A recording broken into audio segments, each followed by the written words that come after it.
Knock at the cabin. While vacationing, a family are taken hostage by four armed strangers. Four armed strangers who ask the family to make a sacrifice in order to prevent the apocalypse. Now, before I get into this review, guys, I want to quickly state that yes, I'm an avid M. Night Shyamalan fan.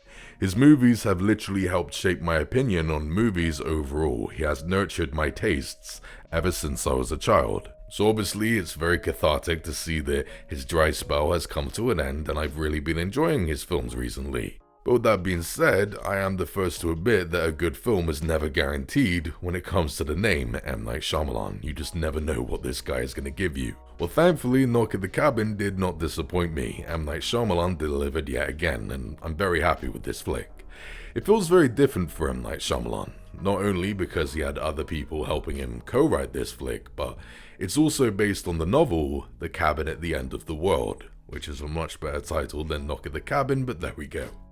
So this film begins incredibly strongly. There's a great intro to our antagonists, and the opening set piece is just terrifying. It's so fast paced, nail biting, exciting, great cinematography. I couldn't wait to see where this was gonna go, and when I break it down, the whole first act is very fast paced and it's electric. You just never know what's gonna happen next.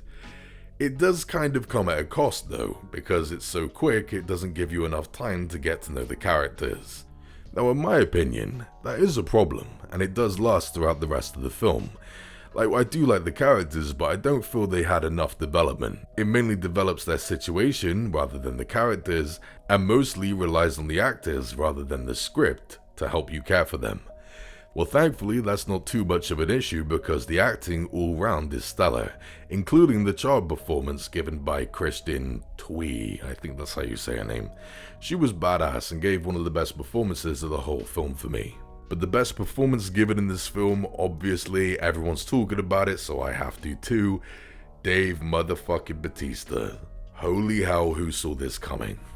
Guys, just think about it. His size, tattoos, and scary deep voice have put him in a box, and yet somehow he's managed to break out of that box and give us a wide variety of amazing performances. Of course, I loved him in Guardians of the Galaxy, and for what little screen time he had in Blade Runner, I thought he was phenomenal in that. But I definitely think this is the best performance he's ever given. It's such a reserved, layered performance. You can tell that there's something horrible going on inside this guy's mind. The same goes for all of the antagonists. They're all conflicted and miserable, but still doing what they need to do, or at least what they feel they need to do. And that's another quality about this film. It gives you plenty of room to debate whether or not they're insane. And that's where the meat of the story is. There's enough conflicting evidence between both sides, making you wonder who's right and who's wrong. They look crazy, but at the same time, they don't. And I also really dug our protagonists here. Our main heroes are a gay couple who happen to have adopted their daughter, and I loved how the script didn't overly rely on pointing this out. It just lets those characters exist rather than using them as archetypes to force a woke message for mass appeal. It does what I feel most films tackling this subject matter should do. For the most part, it normalizes it all. And because I'm a massive fan of grounded films, I loved how this whole thing was mostly set in the cabin in the woods. It's an apocalyptic film that didn't really feel apocalyptic. It was so grounded and gave the whole thing space to breathe. I loved it. But the best part of Knock at the Cabin for me is the cinematography.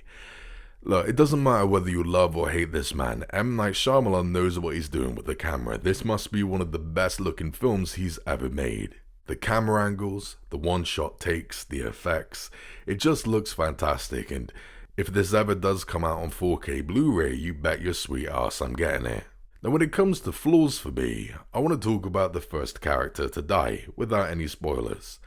The actor or actress who plays as this character, I simply adore. Haven't seen this person in any films for a while, and this person was one of the main reasons why I wanted to see Knock at the Cabin. And this character died way too quickly. This actor or actress was barely in the film.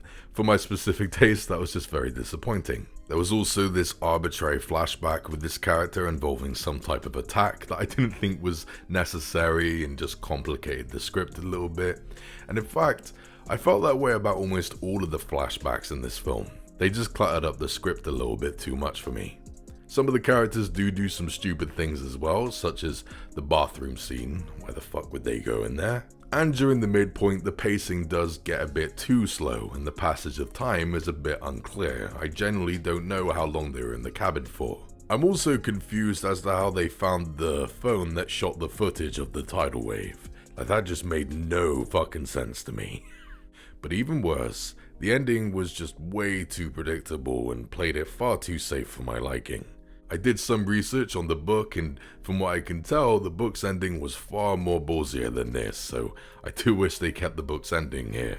Now, some people will be confused by the lack of a typical M. Night Shyamalan twist, but I like that. Even I can acknowledge this, guys. M. Night has forced some twists into his endings before, and that didn't make them automatically better. So in my eyes, he doesn't need to force twists in every film. I hope he does a lot more of this from now on. So in the end, Knock at the Cabin is ridiculously solid, and if you're an M. Night Shyamalan fan, this is an absolute must-see. It might not be top tier Shyamalan, but it does deliver what most Shyamalan fans want to see. It's quirky, grounded, original, has phenomenal actors and cinematography, and Dave Bautista was just stunning in this, and even if you don't like this film, it's still worth watching just to watch him. Stronger characters, better pacing, and a much better finale would have elevated this to being one of M. Night Shyamalan's best flicks for me. But still, it was still a good time, and I'm happy that I'm now in my early 30s, and after over 20 years of loving this guy, I'm still getting decent M. Night Shyamalan flicks. The guy is still going strong, and I support this through and through. I'm gonna give Knock at the Cabin a 7.5 out of 10. Thanks for watching, guys. Stay jiggy. The better appreciates you.